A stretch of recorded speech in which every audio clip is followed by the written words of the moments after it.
Greetings, Aquarius, and welcome to your divinely guided rune reading here for the week.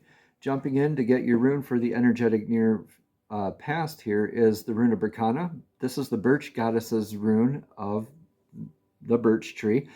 This is beautiful familial style type of nurturing, like a mother's love, knowing how to begin several different things and knowing how to nurture them as well along the way. This is a lot like the Empress energy in the tarot. Very strong divine feminine influence here with this rune, especially with this being the birch goddess's rune here.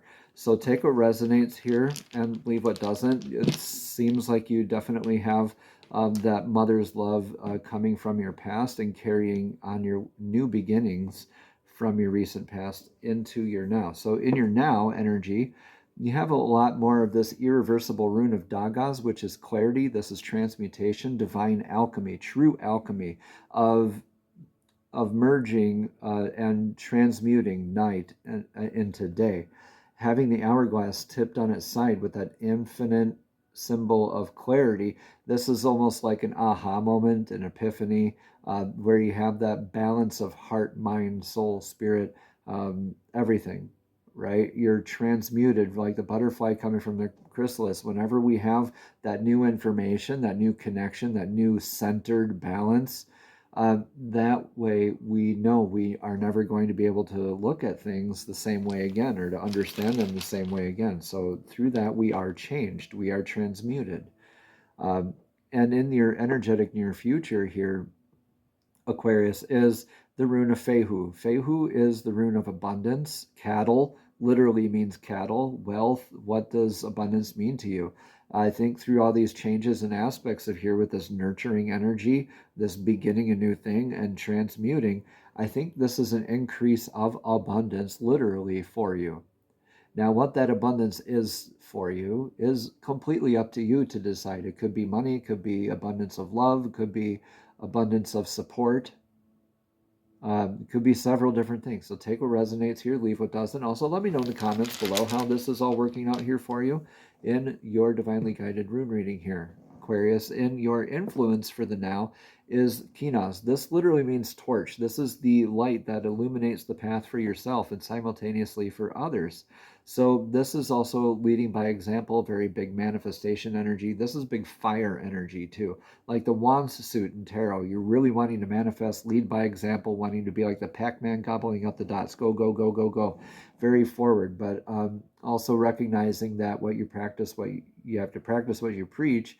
But through this, through nurturing, these nurturing and beginning the beautiful path, the trailblazing kind of energies here, you are also like in this initiation and changing of yourself. And I think you did this on purpose here. I don't think this is a reaction. I think this is a responsive type of energy. What is your advice here, Aquarius? What is your advice? Yeah, continue this journey. This is an inner or an outer pilgrimage as well. This is a rune Ewaz. It literally means horse. This is like man's best friend, the horse, where it's someone who's traveled with you and been with you through several different instances throughout your life. So different changing energies. Somebody like a Lagus, mirroring the Lagus. So that emotional depth, that intuition. Somebody or something that knows your emotions and your intuitions and vice versa, the same thing, right? So this is like an inner pilgrimage or outer pilgrimage. Take what resonates, leave what doesn't. This could literally mean go on that travel, go on that vacation, go to that spiritually recharging place. So that could be for a lot of people. It's just where you feel spiritually recharged. It could be under a tree by a river, a creek. It could be a waterfall. It could be an ice cream shop. It could be several places like Stonehenge or Machu Picchu even. But I really see this as more of like an inward pilgrimage, like a relationship with yourself even. And like knowing that you're showing up for yourself, you got your back, right? Now this could be your relationship with yourself, divine source. It could be a family member, literally a family member here. This could mean also a spouse, a career partnership. So take what resonates here, leave what doesn't. Let's get your rune for the outcome here, though.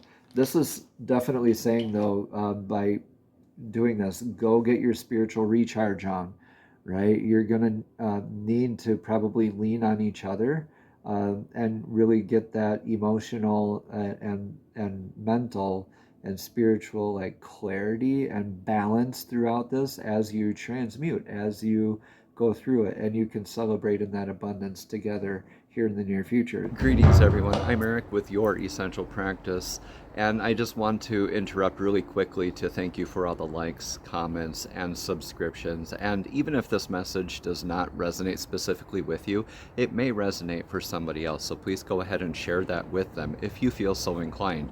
Thank you so much. Namaste, and let's get right back into your divinely guided rune reading. And speaking of Laguz here, see how I said that looks like a Laguz mirroring another Laguz. So Laguz literally means lake, sea, flow, water, scrying with water, dowsing with water, divining with water. This is the divine feminine's rune. A lot of divine feminine healing and nurturing aspects in your runes here. This is also a good time to point out we have aspects of the divine masculine and the feminine within all of us, okay? But in your outcome here, I see this as the healed divine feminine aspects, in that it's your connection to your primordial life-giving forces of nurturing, the intuition to nurture, the intuition of clarity, the emotional balance and healing work and groundedness that comes out of that, but the intuitive downloads, that your divine connections. I really see you as being able to flow and to provide a lot easier here in the outcome with that healed divine feminine aspect. I see you healing a lot of those aspects of self, and I said I think this is possibly for more of you than others, that inward pilgrimage, that inward journey. But regardless, this is shifting your aspects of what abundance is for you. And I think with that support of your intuition, of your emotional reciprocity, right, that alone is going to have tremendous impacts on several different facets of what abundance is in your life. So be open for that. Very exciting here for you, Aquarius. Let's see what message of clarity we have from the Soul's Journey Oracle deck here this week. These are divinely guided messages from Source, directly from Source to your spirit, to your soul. Divine, please show us clearly what message of clarity does Aquarius need to hear for this week's divinely guided rune reading, which is the onset of the first full week of Scorpio season.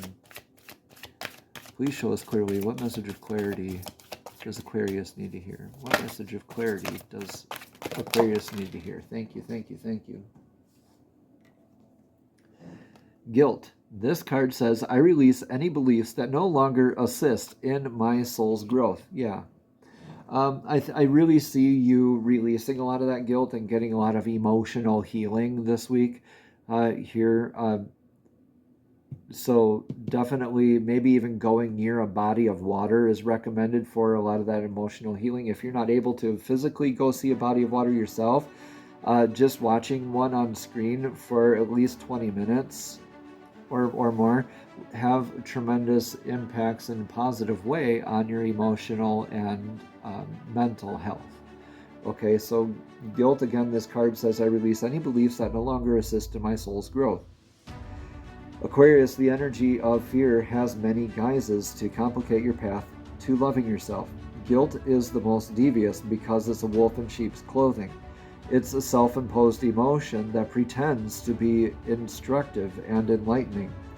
Guilt can help us grow when we realize that our actions have been hurtful to others and that we need to make amends. After we do so, though, it is time to learn from the behavior and move on. The problem arises when we hold on to a guilty feeling that serves no purpose other than promoting self-destructiveness and low self-esteem. Aquarius, no one is perfect. Everyone makes mistakes. Guilt is not always rational, but if you examine it subjectively, act on it, and release it, it becomes a temporary emotion. Long-held guilty feelings are never good and will create a roadblock to self-love and happiness.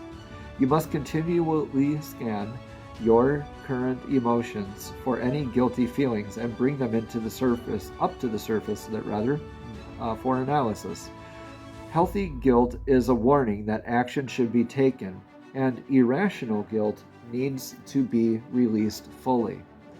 Namaste. Have a blessed and abundant week.